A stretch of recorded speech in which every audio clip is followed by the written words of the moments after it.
nta mbaraga z'urupfu nta n'abadayimoni bashobora guhagarara imbere ye badatsinzwe, nta mbaraga z'urupfu we nta n'abadayimoni bashobora guhagarara imbere. Nk'uko mubizi Gisubizo ikorera ahantu hose ku isi, mba muri Gisubizo y'Ibujumbura, ariko ni imwe imikorere ni imwe. Biciye muri Gisubizo byampaye ishusho uyu munsi babona uburere, indirimbo, gufatanya n'abandi, amasengesho byarankujije kandi ntabwo nyirimo. Akoze cyane. Umuntu wese mbanje nanjye kubwira umuntu wese unkunda ko mukunda kandi musengera, nubwo ntakuzi, kandi ndashima Imana kuba yaraduhamagaye. Murakoze ku kibazo kandi muvuye kumbaza.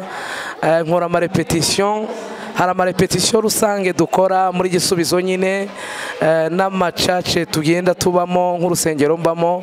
Hari amarepetition nkora n'ayandi yo muri Gisubizo, ariko kandi nk'umuntu w'umuririmbyi, nk'umuntu w'umuramyi, dukora amarepetition kenshi gashoboka. Iyo turi mu rugo tubyutse, turi muri salo, niyo ndi mu muhanda kenshi ngenda ndimo kuririmba iyo nisanze ndi njyenyine.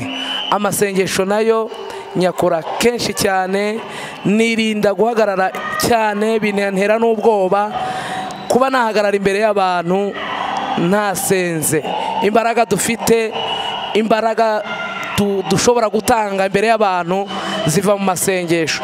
Umuramyi rero udasenga hari icyo ababuze by'ukuri. Biciye mu masengesho niho tuvomera amavuta. Kenshi ni amasengesho yanjye ku giti cyanjye n'ayandi ya rusange. Imana iba umugisha. Indirimbo za Gisubizo nkunda ni nyinshi cyane, ariko nkunda indirimbo yitwa Mfitiye byinshi mu kiganza ciwe. Indirimbo isubizamo umuntu wese ibyiringiro ko nuko uko bimeze kose Imana ituyirira imigambi myiza, idutekereza ku byiza. Umwana w'umuntu hari igihe bishika kenshi akisanga mu mafuti, akisanga yacitse intege, ariko urukundo rw'Imana ruratugose. Iyo ndirimbo rero kenshi igarurira umuntu wese ibyiringiro ko Imana uko bimeze kose hari imigambi myiza Imana ifitiye umuntu wese, ititaye aho yavuye, ititaye uko yakuze. Imana iba umugisha. Murakoze cyane. Mu buzima busanzwe Dairo mubona ngaha ni umupapa, afite umudamu n'umwana umwe w'umukobwa yitwa Nisi, kandi ndashima Imana ku bwabo. Yewe biryo byose ntabwo bingwa nabi, ariko cyane ibiza imbere ni ubugari rwose.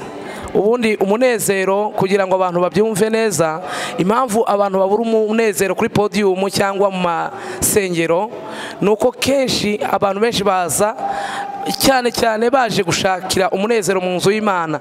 Ndavuga ku baririmbyi, ariko ubusanzwe umuramyi mwiza yagombaga kuza mu mutima wiwe yuzuye ibyo ashobora gutanga. Hari igihe njya kuririmba njyewe namaze kunezerwa, navuye mu rugo numva, cyangwa se mu rusengero nkajya kugera gufata mikrofone, muri njye namaze kunezerwa cyane. Rero iyo turimbye twanezerewe ni byiza cyane. Imana iba umugisha.